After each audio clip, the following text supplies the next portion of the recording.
Hi, everybody. This is Denny with Why Is This True? And today joining me is Rochelle from Australia. And this is her first public appearance, as far as I know. And she is what we're calling an SSP experiencer. Some people don't like that term, but we don't have a better one right now. So thanks, Rochelle, for joining me. I really do appreciate it. That's okay. Thank you for having me on. Uh, This is going to be fun. yeah, I can feel it already. yeah, we'll have um, fun. So, yeah, so so we met on Facebook, and yeah. you decided that it was time to tell your story, and I was the lucky guy, and I mean that sincerely, and I feel honored Thank you. that you chose me to do this, and so. And I want to let everybody know, this is the first time you've been on a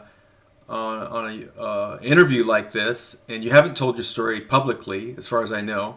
And this is like a prequel to what we're going to do later this month, where Carl Mollison's going to channel your higher self, and you're going to have some questions, and we're going to do a series, or a session that's very similar to what Kevin did with Carl. And so I really commend you. I think you've really tackling this thing, and you're very brave, and I really support what Oh, you're doing. I think what you're doing is fantastic, I don't. I think you're going to end up helping a lot of people. That's the intention that I have here is to come forward, to tell the truth. A friend of mine asked me, "Why are you doing this? Why do you need to know about this?" And I basically said that it's like how people search for their family tree. I said, but this is the truth of it all. I said, it's not something that's been fabricated over the internet. So yeah, I'm very nervous. As you know, we've had a quick chat just before. My heart's going 100 miles an hour. And like I said, I put up some blocks before we started so that nothing could interfere. So, but I'm going to do the best I can, and hopefully somebody out there will be able to resonate and actually feel encouraged to come out as well and speak up. Yeah, yeah, and so you have like a 12-month period where you're starting to get some recollections, some memories, but you haven't really put together a timeline yet. No. So I sort of went over this in my head last night. So I'll start with 12 months ago. My life was pretty dimish. I wasn't happy. I was a very angry person. I raised two children on my own. So things really had to change. Like I say, I had to find stillness in my storm. So I gave up the movies and the TV shows. I stopped watching TV altogether with the mainstream media. I started to meditate. I got heavily involved with crystals, and I started looking for things on the internet that sort of resonated with me in my sort of search. And I've always been very fond of UFOs. Well, not so much fond, but I like to check it all out and see what's on the internet. And oh yeah, that's fake, or that looks real, or that's a genuine, whatnot. And anyways, in that process, I stumbled across James Rink, his Super Soldier talk and the bassist talks. And so I listened to a few of James's interviews and his chats and read his book. I can't recall for the life of me the name. Lone Wolf, I think, comes to mind. Might not be it.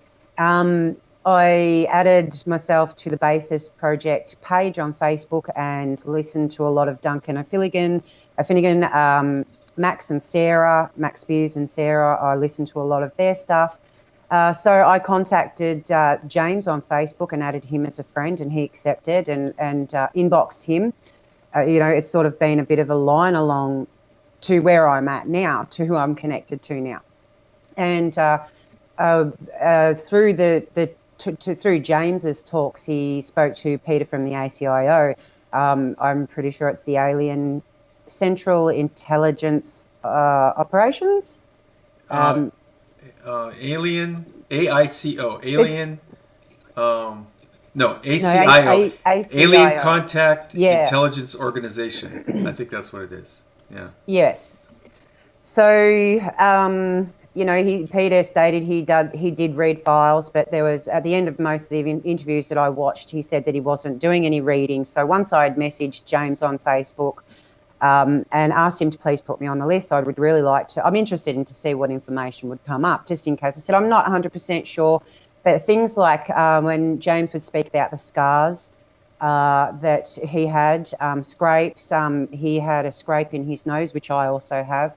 I've sent you photos of scars that are unexplained. You know, I can't explain them. And I have. I've sat down and said to Mum, because she's like, well, why do you think you get abducted? And I'm like, well, what is this? You're my mother. You know, you grew up with me. I was a mad child, you know, very hyperactive. I said, explain these scars. And she couldn't. And she goes, but that doesn't mean anything. And I said, well, I'm still going to try and find out. So I've, before I was able to get a talk with Peter, I contacted healers here. But sort of skipping here, I'm sorry, I'll probably jump a little bit over the place because it's sort of coming through to me at the same time. So in meditations, I had a few visits. I had a visit from what I can describe as a grey alien, but basically came right up to my face. I wasn't scared or anything. It was just like, hey, I'm here. Can you see me? Because I can see you. And I was like, oh, hey, and, you know, kept on with my meditation. So then I got onto a lady who does healings around my area, and I reached out to her and I said to her, look, you know, I've been researching Monarch, MK Ultra, the Super Soldier program. What do you know about it, being a spiritual healer? And she really didn't know a lot. And I said to her, well, you know, I would really like to try and get a session. And of course she had to check in with herself, like a lot of healers do, to see whether or not they can do the session. So basically she called in another healer to do the session with her, and sorry, the heart's pumping. And it was a very interesting session. So I had to take my youngest son with me. He at the time was 3. And they did it here in the town I live in, so that was good. I didn't have to travel anywhere. So I just walked into, you know, one of the healers' houses, and, you know, greeted each other and laid on the bed like, you know, I don't know what's going on. I don't know what's going to happen. You know, my mind is wide open here with the healing. I've never had anything like this done before. I have had psychic readings. They've been somewhat accurate, but mainly in general life situations, nothing that steps out of the norm, as in this sort of type of thing. So, sorry, I laid on the bed and they started doing the healing.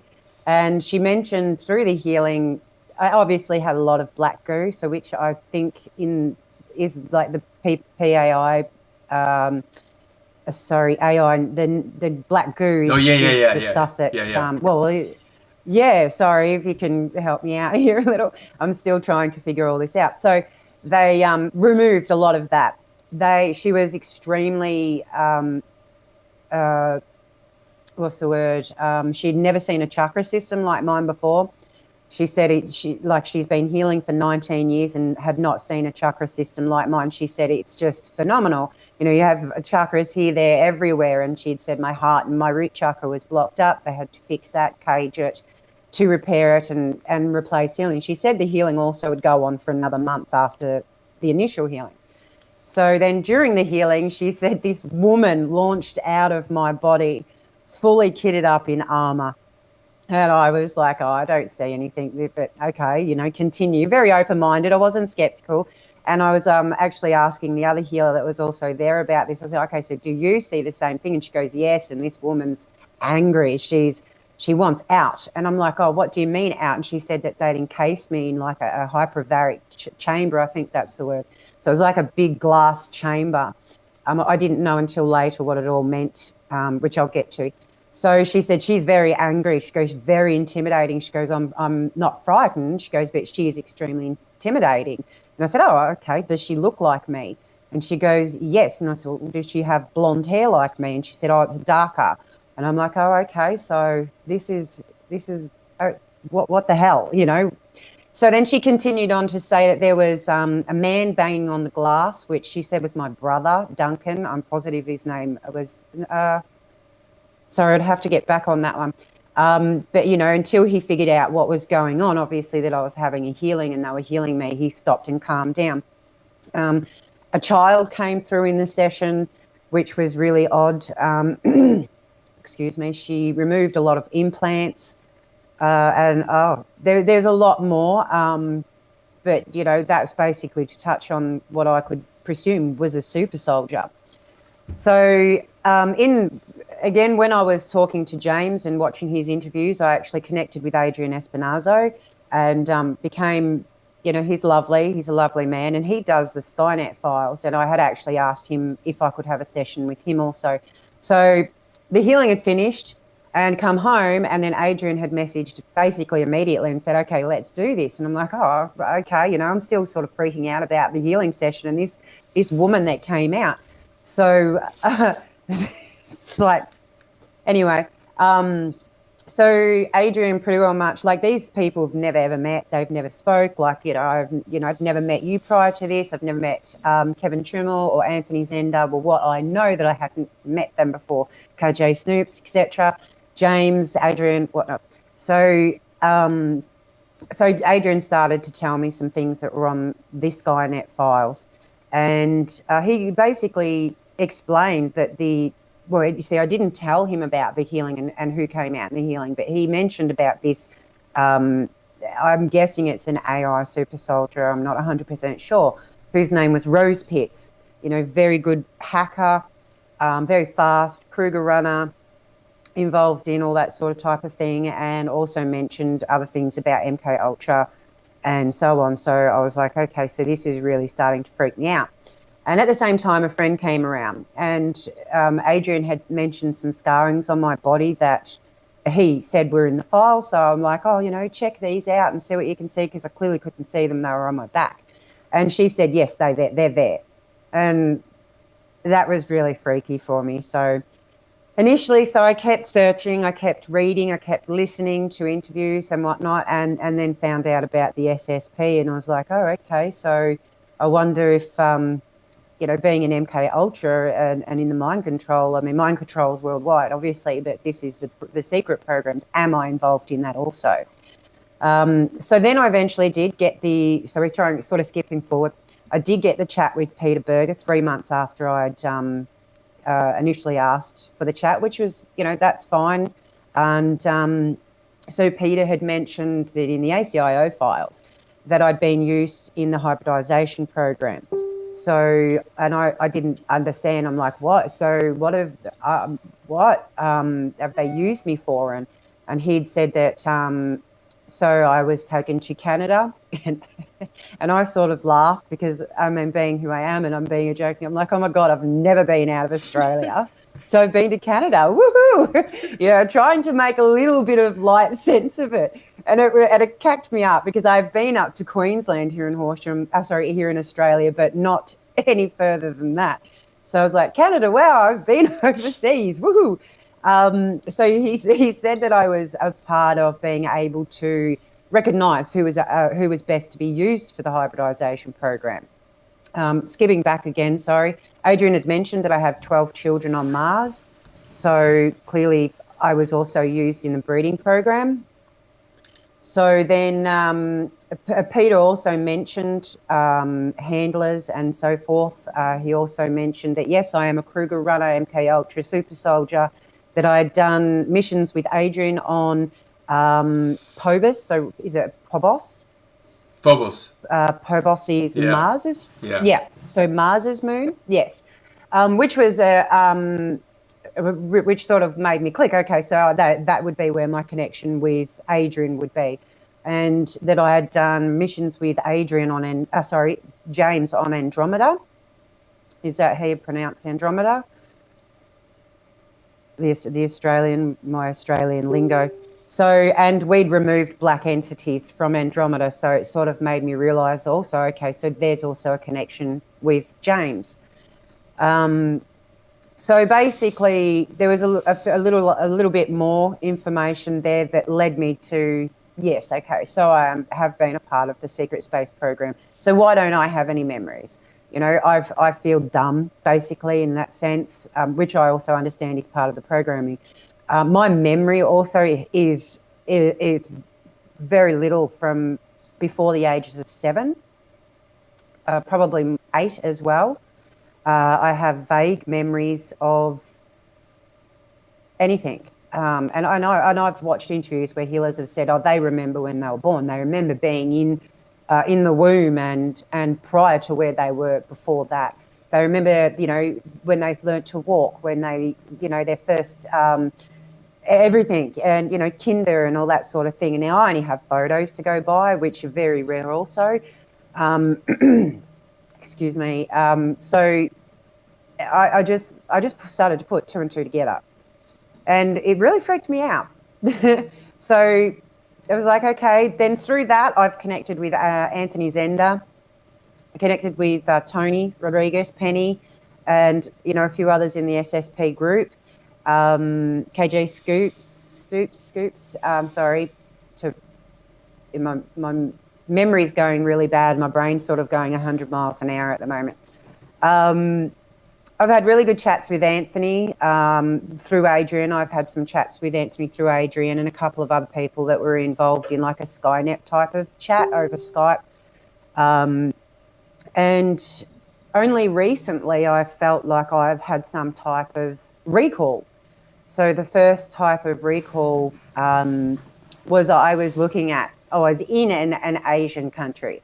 So it felt to me like it was either Japan or China, sorry. But I know I was on some type of a mission, and I can remember crouching down and explaining that I was only here for a few days, and vividly remember somebody saying, no, we're here for a month. It's very scattered. I remember seeing a radioactive or a nuclear sign, and that I was deactivating something. So then that was the first one I posted on the SSP talk, and putting it out there. And then Anthony had commented, and then he inboxed me and we had a chat about it, and he says he remembers something similar. He remembers he was what's the word? So he was caught basically, or his cover was blown. So I've also learnt to channel with a pendulum, and I'm trying to learn to muscle test as well. So I went and asked my pendulum, was Anthony there? Was I in North Korea? First of all, that was the biggest thing that came to me. Was I in North Korea? And I got a yes. So was I there with Anthony Zender? I got a yes. Were we deactivating some sort of nuclear weaponry or radioactive content? And I got a yes. So I checked back in with Anthony and let him know that, yes, apparently I was there, and my recall's very vague. But I definitely remember it being a month, not just a couple of days. So that was the first type of recall, and it comes back in a dream. So, what I interpret as dreams. But I also know that they implant dreams. I have had fear-based dreams before. I also have what I call low-frequency dreams, so which throughout all this, I've learnt to raise my frequencies and my vibrations and keep them at a high level, so I'm not hopefully not attacked easy or anything like that. And a lot of the dreams, when I recall them the next day and I sit back and I ask my higher self, okay, so was this a fear-based dream? No. Was this a frequency dream, or to lower my frequencies? I get a yes. So asking you about the North Korea dream actually was quite interesting to get the answers that, yes, it was some type of an abduction and that I was there. So do you have any questions? No. That's sort of just the tip of what I have to say. Yeah, no, that's good. I hope it's okay for now. No, I mean you've done a lot in 12 months, I think. Yes, sort of. The whole life changed though. Also, like I quit. Like when I quit watching. I do still watch movies, but not the movies that I used to watch. I used to be very big into horror. I can't watch horror movies now. I'm very much into the action movies. So your Triple X and stuff like that. There's the new Assassin movie that came out, which I just thought was a crock of shit. But I watched it anyway, because I can now read the movies and read the disclosures in the movies and the things that actually have possibly happened. Biggest thing was I was listening to a talk and they explained about Independence Day, the very first Independence Day. That scenario actually happened, but it was mirrored. So a lot of things are mirrored in the movies. So where they said that the aliens came down and attacked the Earth, no, it was the opposite. So that was really interesting and opened my mind up a lot. about things like that. So I can decipher movies now, and I think that's pretty cool. So I've skipped everywhere. I'm sorry. So channeling my higher self, I get up every day and I ask if I was abducted. So yes, I get a yes. To where I've gone, what I've done is who would know right now. But apparently it's a daily thing. It's like an everyday thing. I did mention to you when you did the chat with Kevin, Tony, and Will. I was about 10 minutes into listening to it and I heard this large craft. This large, Oh I yeah. thought was an airplane. So I've paused, sorry, I said, oh yeah, I remember that because you sorry. mentioned So that I've before. paused it. Yeah.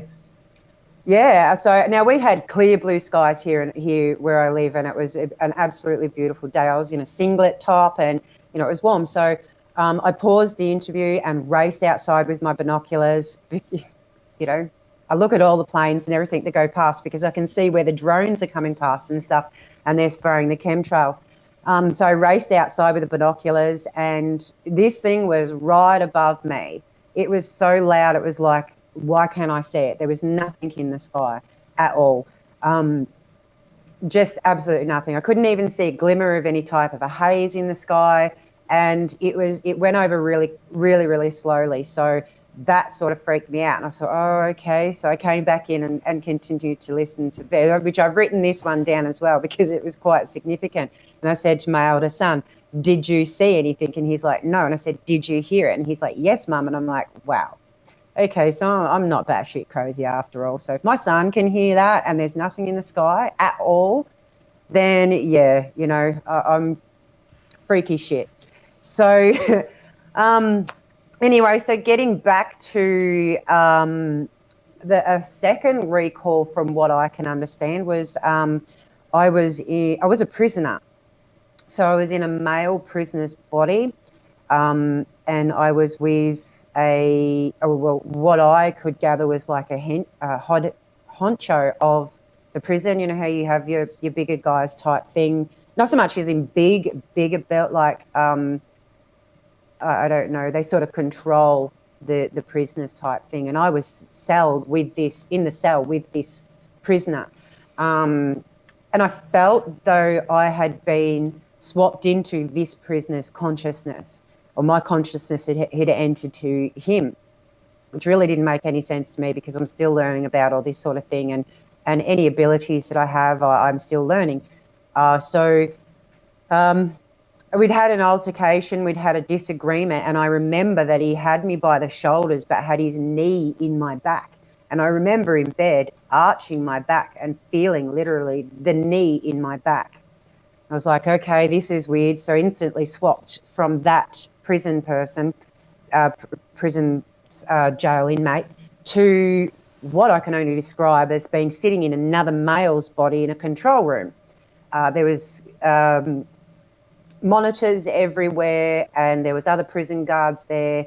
And then a woman walked in. Now, I could instantly gather that she was the only woman prison officer, and what she'd said quite loudly is, oh, I'm so glad that this is my last day here.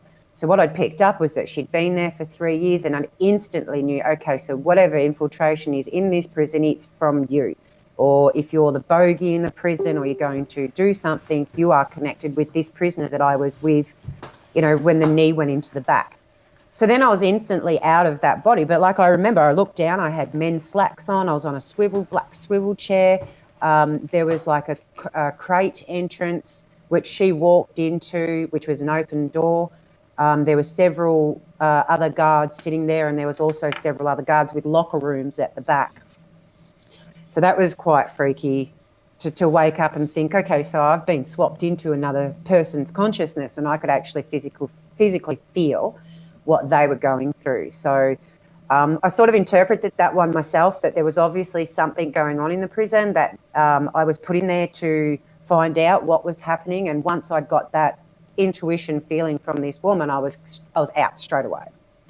So that was another one that was quite freaky. I have an abduction experience that I remember.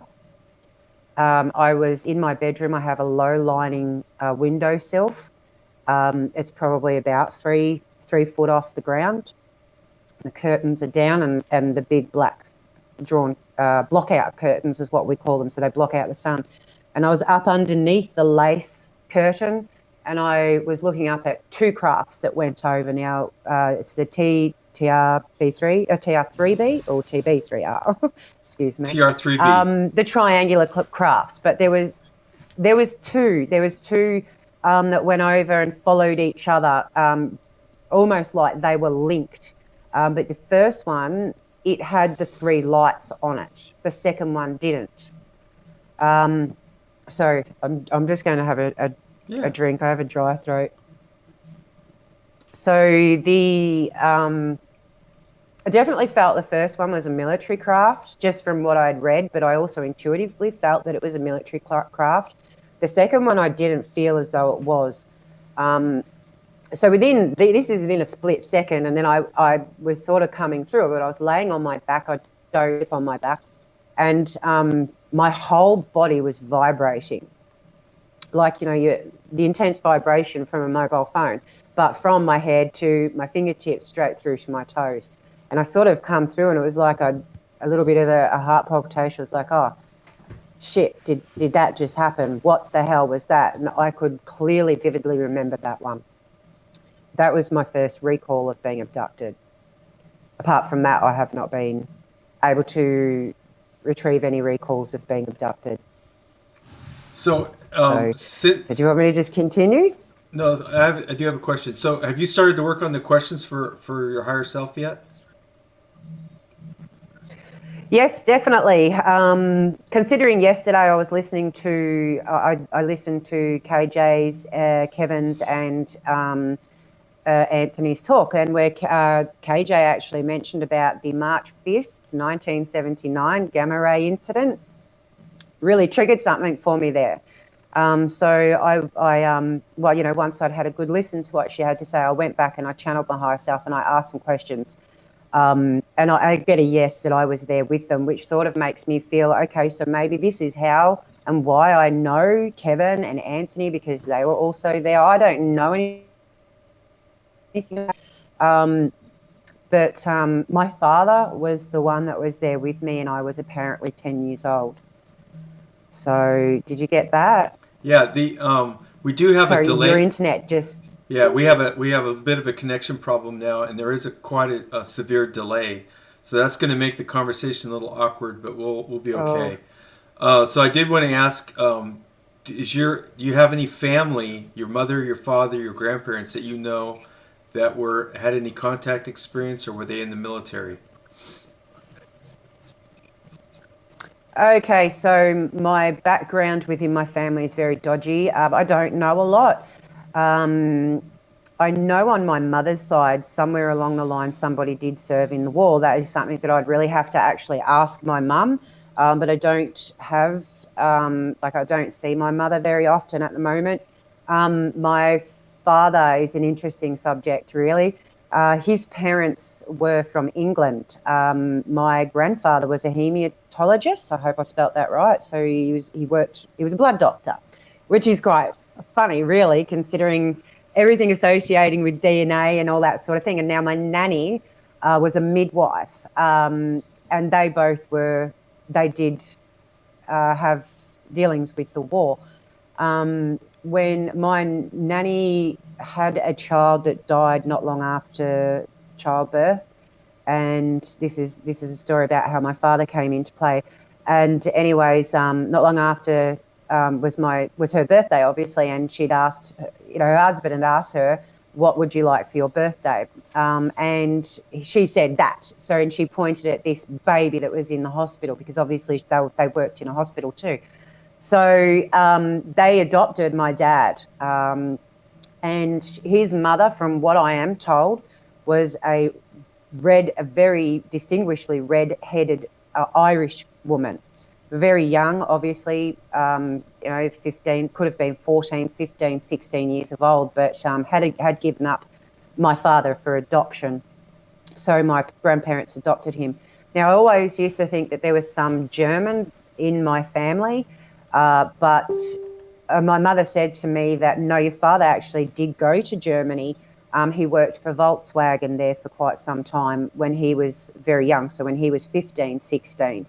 And I said, oh, okay, well, I always thought that Dad had some type of a German background, but apparently not. But I have not asked a lot, pardon me, I have not asked a lot of questions in regards to that. But I do have a memory. I felt that my grandfather took blood from me, but my mother assures me that no, he didn't. He did take blood from her one time, but he never took blood from us kids.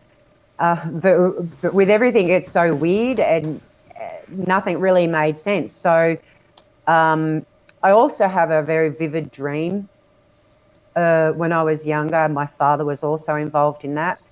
Um, I don't really want to speak about that. It's pretty horrific. Horrific. It was horrific for me, but it's something that I've kept with me for many, many years, like since I was little. I did tell Kevin today about it, and he said, yep, he sort of could understand that. Adrian did say that my dad was involved in selling me out to the Greys. My dad was a very violent, abusive alcoholic. My mum had separated from him. I think I would have been about 8, 9, 10 years old. And then he moved up to Queensland. We're down lower of Australia. So he moved up to Queensland to live with his parents, sorry. So, and yeah, he died 13 years ago from alcoholism. So, but we never ever had a lot of contact with him at all. He wasn't the ideal father figure, I suppose. Yeah. So, yeah. So yeah. So you've worked on the questions for Carl, and you've done the. I know that quite a few people in your situation has gone talked to Peter from ACIO, ACIO, and then also what's the other fellow's name? Alonso? No. Oh, Adrian Espinosa. Yeah, Espinosa, right? Yeah, I know. Yeah, I've heard of it. Okay. Adrian. Yeah. So Yeah. and one of the things that I wanted to ask, because there's some patterns being developed here with this interviews and some of the stuff that I've learned through the channeling sessions and some of the other inquiries that we've made. A lot of this stuff has not made it into the interviews per se. But why do you have a feeling of why all this has happened to you? Do you know why?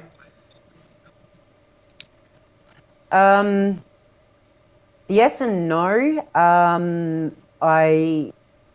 Peter did mention that I have very unique bloodline or a very unique blood.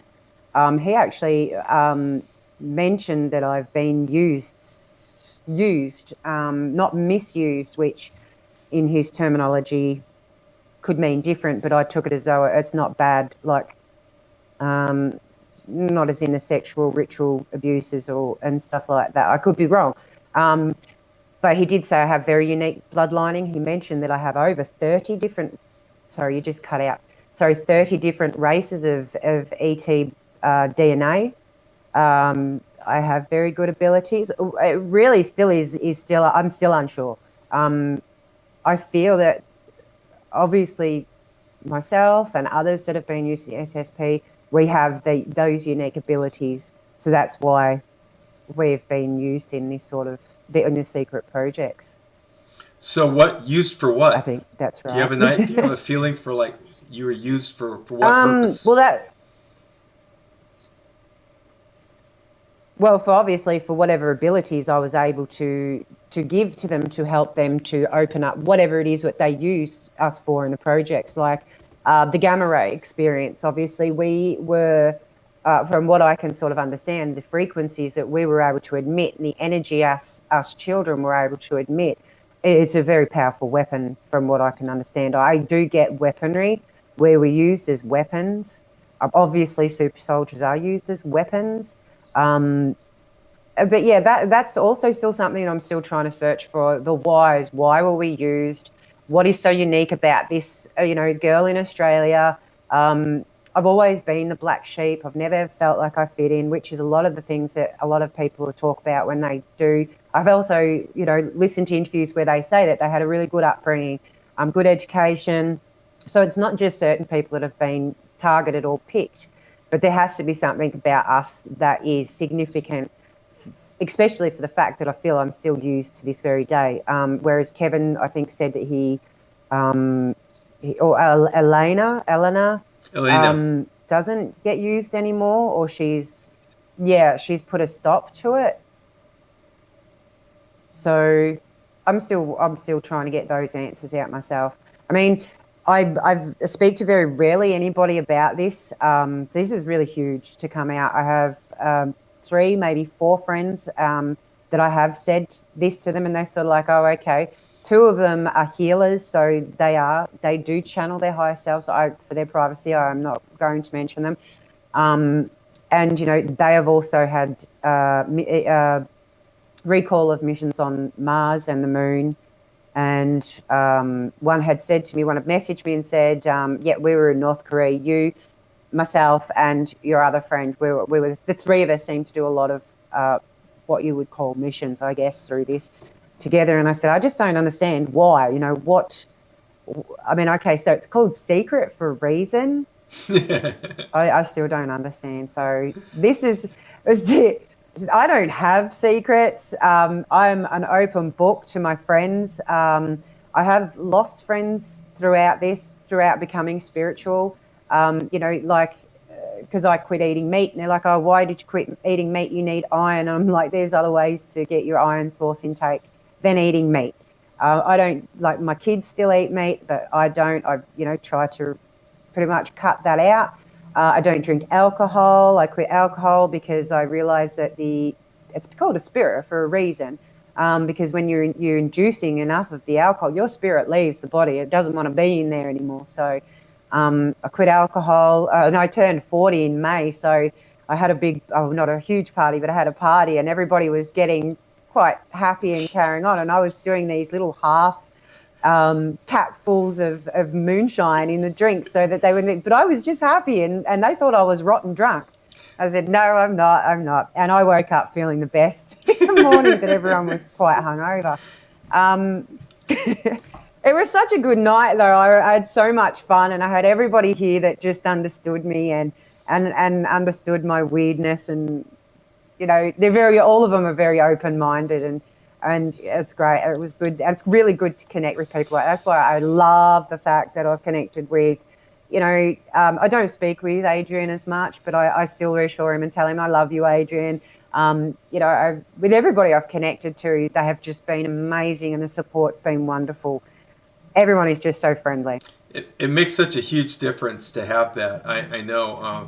And that was the reason I started my YouTube channel, long before I had the website and all that stuff, was I just realized that there was this situation for people, even people who didn't have experiences like what you had, and they didn't have anybody to talk to.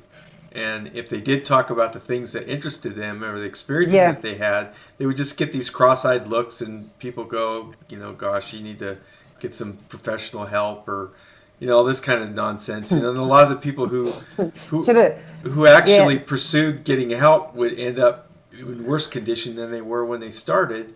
And so they just tend to shut up, which doesn't really help anything. And so that's why I wanted to have the channel. So call it. And so now it's developed into this thing where people like you are actually coming to me, and which is such an honor, to tell their stories and stuff, and it does seem to be working. It's helping other people to identify with you, and say, okay, well, I've had these similar experiences, and they're realizing there's kind of a healing aspect to this.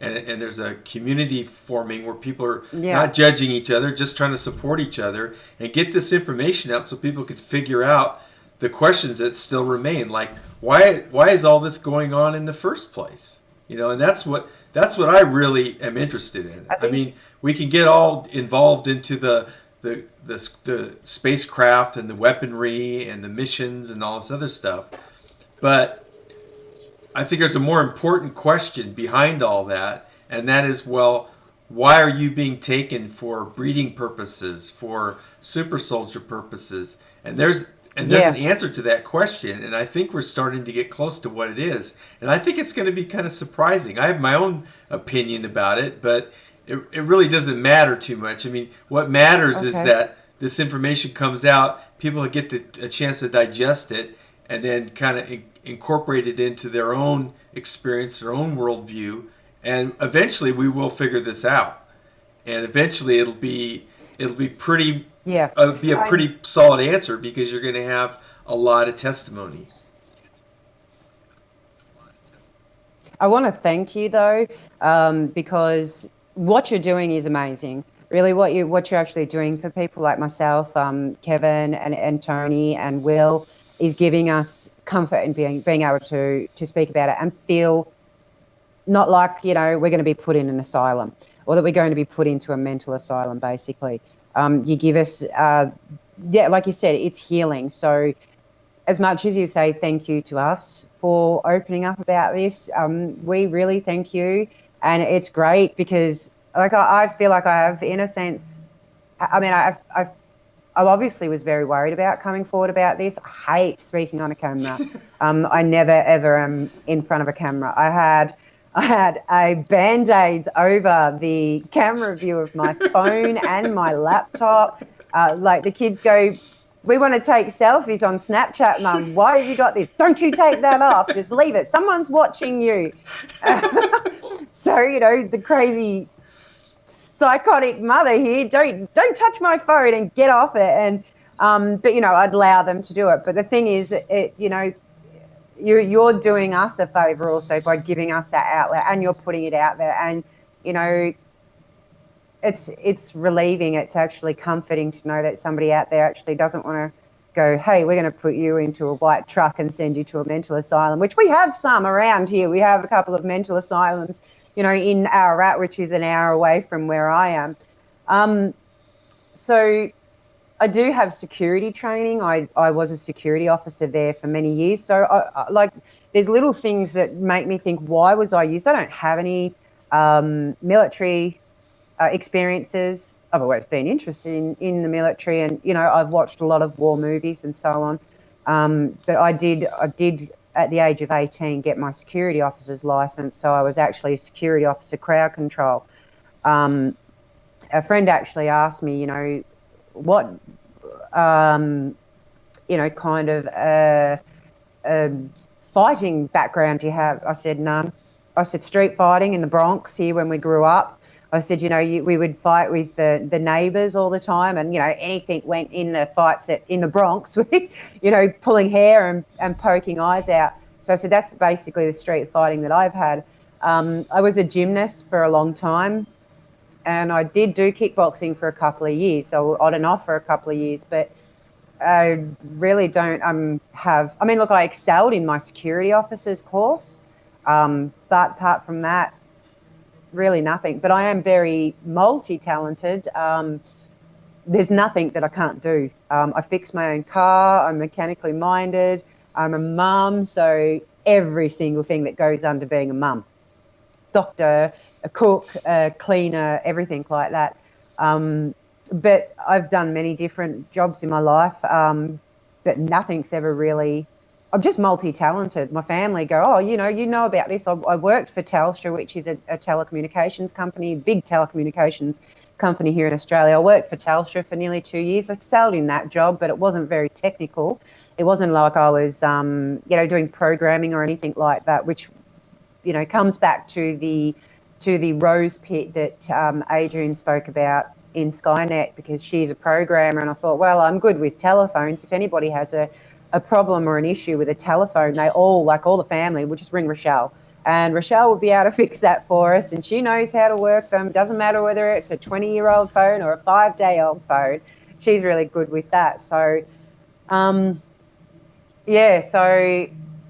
just trying to work out who you are, what's been going on in your life, and you're a big part of that for us all. So I thank you. If you don't want to talk about this is fine. But I'm very curious about, you're a single mom. You got two little boys at home, and you you think that you're still getting abducted kind of Yeah. frequently, and now, what are Yeah. you doing for Yep. your family life and the Yep. protection of your boys and all that kind of stuff. Now, and I understand if there's some aspects of that you might not want to discuss, and I totally understand that. No, no, that's okay. Yes, I'm a single mum. I raised two boys. My eldest is 11 and my youngest is 4. Um, I love him to death. But Lewis actually is my oldest son. He actually has recall of abductions on the moon and Mars, which he speaks with very open-minded, which he tells me, if he wakes up and goes, Mum, I had another dream. I'm like, okay. And he'll explain it to me and he turns around and says to me, he goes, I'm not scared though. They can't hurt me. And I'm like, yeah, that's my boy. So my youngest is Zabian and he's not a sleeper. So the room that he sleeps in, I have found out that there is a portal in that room. So when you did your interview with KJ, at the end of it, she mentioned about the movie Monsters Inc. And this was just like, oh, okay, this rang big bells for me. The talk. Okay, so about the movie and about the portal and how they do that and they whatnot with the kids. So I, did the channeling with my higher self, sat in there with the pendulum and asked, is there a portal in this room? Yes. Okay, right. So blew my mind. Is it open? Yes. Oh shit. Okay. So can you close it? And then I got the yes, no. So it's the straight up and down. Okay. So can I close it? Yes and no. So can Adrian close it through Skynet? Yes. So straight back onto Adrian. Adrian, I have a portal. Can you close it? And he's like, yes, close. So I went back in there and asked again, is there a portal in this room? Yes. Is the portal open? No. Okay. So the portal shut down. And my son would sort of sleep a little easier. When I did the healing session, she taught me how to put a protection shield around myself, which really came really quite easily, which was quite a shock to me. So I'd put the protection shields around both the children at night, and Zabian actually slept okay. Lewis is 12 years old, so he sleeps pretty well. When it comes to 11 o'clock in the morning, I'm like, get out of bed now, because I have pulled Lewis out of school. He had, yeah. So everyone's like, why did you do that? Like, why did you pull him out of school? And I'm like, well, for his mental health. I'm homeschooling, unschooling at the moment, which a lady asked me about the other day, and I went, yeah, I know I'm nuts, but I had to do what was right for my son. So he was severely targeted at school by both bullies and teachers. I've just had enough. So I pulled him out. So yeah, some mornings he'll wake up at 11 o'clock and I'm like, okay, so what did you learn today, Lewis? It's 11 o'clock in the morning. Can I play my games, Mum? Oh, okay. No worries. But he did. He's, oh, okay, off you go, do your thing. So it's all about just letting them live and learn. And he's an extremely, extremely open-minded, intelligent young man. So I'd close the portal. I ask about the portal every single night. I ask whether or not I need to put shields around me. I clear. I feel I'm successful in clearing and deactivating mind control implants within my body.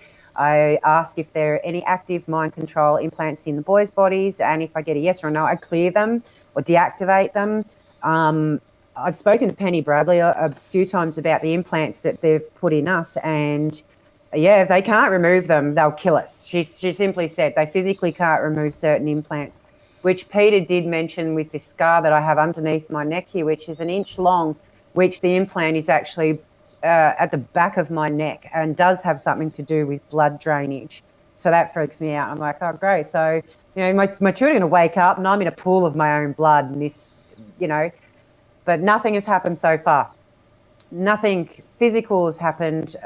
Like I said, I have the implant marks, so I have lots of scars and unexplained marks. But the children don't. Lewis came out one day and said that he had a very strong recall of what he explained were 3 alien greys, but they were tall and they were injecting or taking something from his arm. And quite ironically, he had a mark exactly where he said it was. And I said, okay, so were you here in your room? And he said, yes. I said, okay, were you scared? And he said, no. He goes, they can't hurt me, Mum. And I said, okay, so did you feel like you needed to fight back, or did you feel, I want to know exactly what you're feeling. So And he said, I felt it going to my arm. And I said, so you didn't feel like you needed to pull away or anything like that? And he said, no. So the mark that he had, which was, you wouldn't be able to see it, but right here on my arm, I had exactly the same mark. So, but I didn't really click to it until he actually said to me, I'd seen the mark on myself previously, but didn't really click to it. So I said to him, okay, I want you to know that you are powerful, you're strong, you are loved, and you are protected. You know, I bestow this into the kids every day. We'll tell them, especially every day, that I love them and that I will fight tooth and nail, no matter what happens, that I will be there. I said, they can do whatever they want to me, in a sense that, no, they can't, but don't fuck with my kids. Simple. Sorry to swear, but don't mess with my kids. And that's just, you know, that the super soldier will come out and whoop some ass. That's what I feel, even though I don't agree with any of it, but don't test me. I mean, the boys test me as it is, especially Lewis being 12, coming, obviously, he'll kill me for saying this, but coming into puberty and all that sort of thing, you know, like he understands, don't test your mother because she's an angry woman when you shit her off. So we've had some ripper fights. I think it all comes part and parcel with being a single mum. I have to be good cop, bad cop, and that shit's hard. Right. That's not easy. Yeah, especially when you have to do it all the time. There's no breaks, you know. It's like just all the time, you know. No, none. Yep.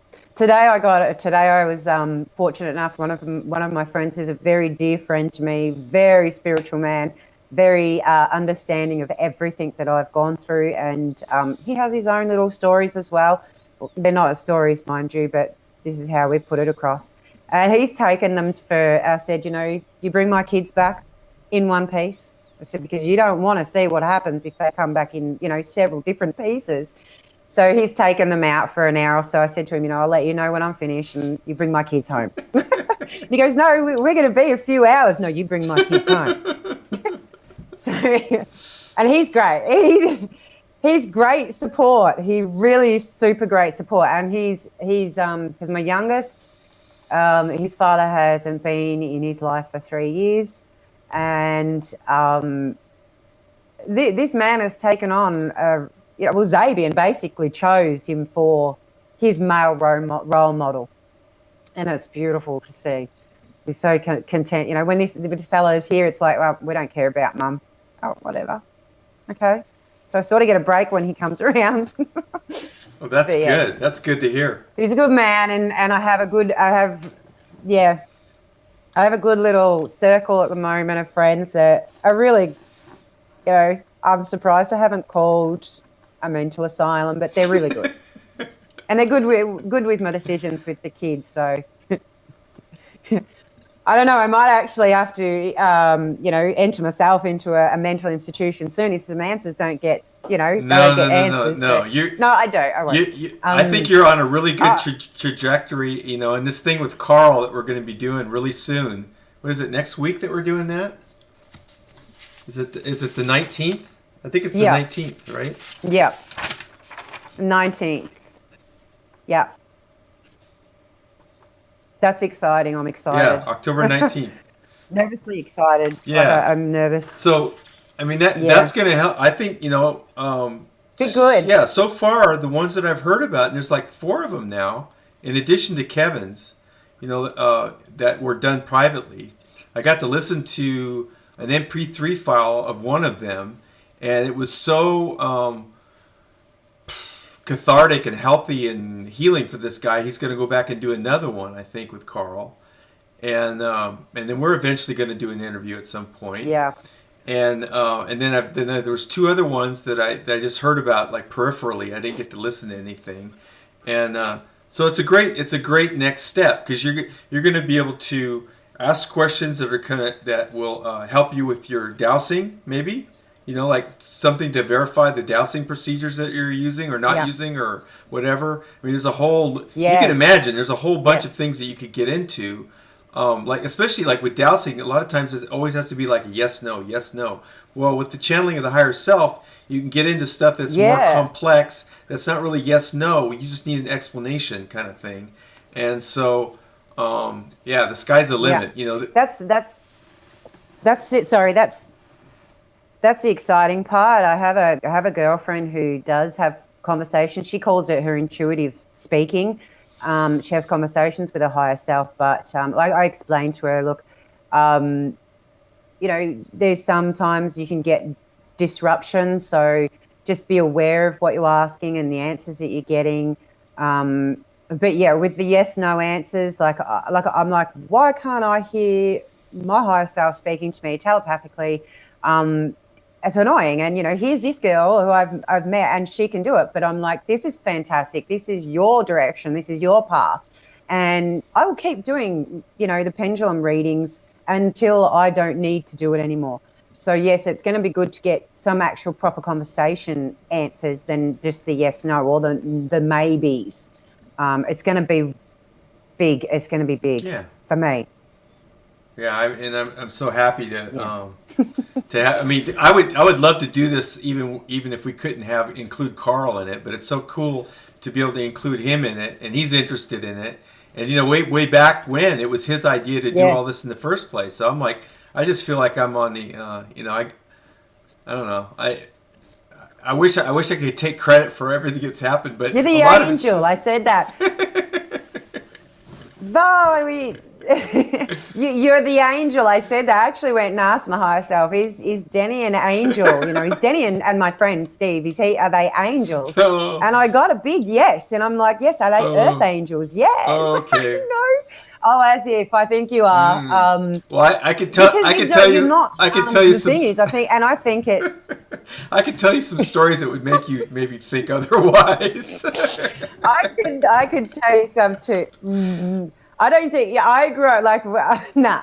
I've lived, so I can believe. I read your bio. So I think I think you're a good chap. I think you're a good egg. What we say over here. You're not a cracked egg. You're a good egg. Um, but I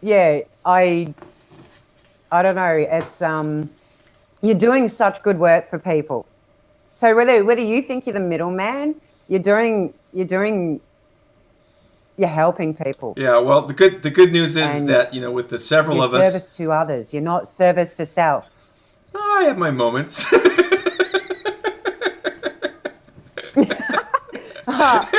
So we talk about this service to self thing quite a lot here, and it's like, oh, I don't want to service to others today. I'm going to be selfish and be a bitch. But no, what you're doing is not a service to yourself. I could imagine that you're selfish and you can be selfish, but no, you're service to others. So, and I'm pretty sure that Carl would completely agree with me there. So, which is Yeah. big thumbs up from here in And, Australia. and then the people who know me for a while, they say, "Well, it's about time."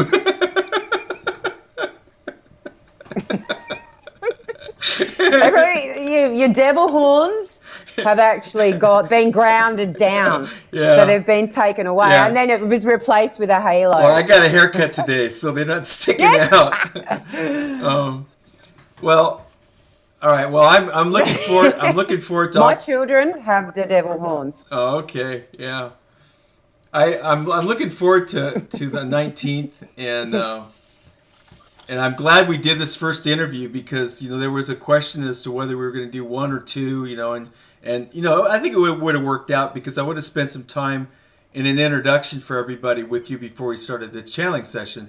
But this is a nice way to get started, so that when we don't have to, we can go when we hook up with Carl. Icebreaker. We can go right into the channeling session, and people who have seen this interview will already have an opportunity to know your story, to know a little bit about your background and whatnot, and the experiences that you've had, and a lot of the questions will have a context, and then I think it's fascinating. And one thing that I said to you earlier was that there's kind of a preponderance of men in all this. We do have Penny, we have Elena, we have Lindsay, and I'm sure Yeah. there's a couple other people I don't know about, haven't met or heard about yet. But really, I KJ. think there Yeah. needs to be more. Yeah, KJ. There needs to be more women in this because the testimony of women and the perspective of women is going to be, I think, very helpful to kind of bring everything out, and in ways that are very important. And one of the things that I was very excited about when I did the interview with KJ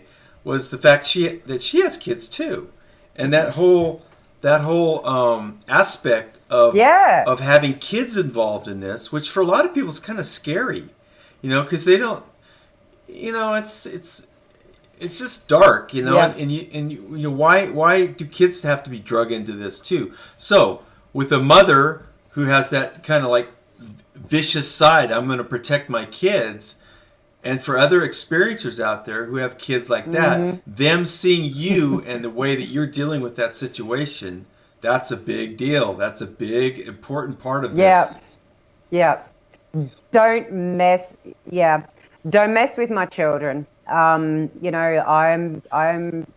That's just my motto. Do not mess with my children. Like I said, I check every night to see if there's any negativity in the house. I check about the portal. I check to see whether the kids need to have shields put up. I just don't mess with my kids. Like, I feel Lewis is already used, but going back to it all anyway, I remember Kevin and Elena were speaking. They're going to take you. They're going to take you. Right. So I will do whatever I can either way to protect that and to stop that. So, yeah, I do. I resonate with KJ. We're the same age. We have 2 children. And, yeah, I think we're both fighters. Like, I won't let them mess with my kids. Just, yeah. And I'm worried because it's obviously something that's been going on with me. And Kevin has said it's something that goes on in previous incarnations, previous lifetimes. So, yeah, Yeah. that's concerning. Yeah, that's another good thing that's happened too, is that not only did Kevin come forward and go public, he's become quite a resource for other people, and he's put himself out there above and beyond just going public. Yeah. Um, so kudos to him. All right, well, Oh, yeah, definitely. I've actually, yeah. if there's Sorry, anything else that you want to bring I was up, getting excited to talk again. if there's anything else, I do have, I could talk. I could continue talking now. I feel a little bit more relaxed. I do have a couple of other recalls, just a quick one. So I do feel like I was flying some type of a plane, and it was some type of a rescue mission, but it looked like a plane, but it looked like a very modern type plane. And I felt I astro projected out of the back of the plane, and I could see the plane viewing through what I would say would be like a highway. Again, though, these are some of the questions that I think I can actually, the biggest questions is, with Carl is to clarify this for me. So I don't feel like I look like an idiot I don't feel like an idiot or anything like that. And that's also programming, I guess. But I want the confirmation, and, I want the confirmation for what's happened, who's been used, what you've been used for, why you've been used.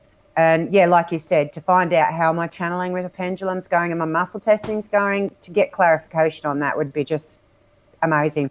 yeah, Yeah. okay.